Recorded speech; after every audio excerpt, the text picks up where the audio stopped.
The big dome for the big battle of Katipunan between the Ateneo Blue Eagles and the heavily favored UP Fighting Marunong. And at the half, UP is on top by 20 bombastic points, led by the splendid performance of Mark Love. After 50 losses, UP now is looking to get their first win. And they are looking good, but this is not a safe lead for it's not over. So after the first 20 minutes of play, UP is ahead, and we're very interested to find out what they discussed in the locker room. Let's send it over to our UP student courtside reporter, Pat Roque. Hi, Pat. Hey guys, despite big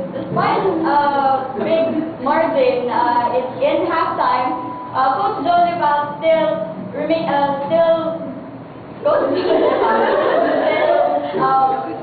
reminds his boys to remain focused on the game and never let their guard down. Sabi ni Coach Joe, hindi daw dapat magpapaya sa depensa, lalo na sa mga big men ng Ateneo, lalo na si Ford Araw. Okay. Hindi.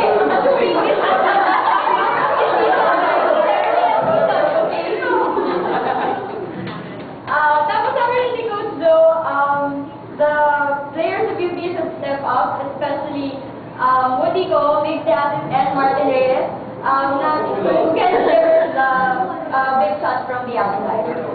Back to you guys.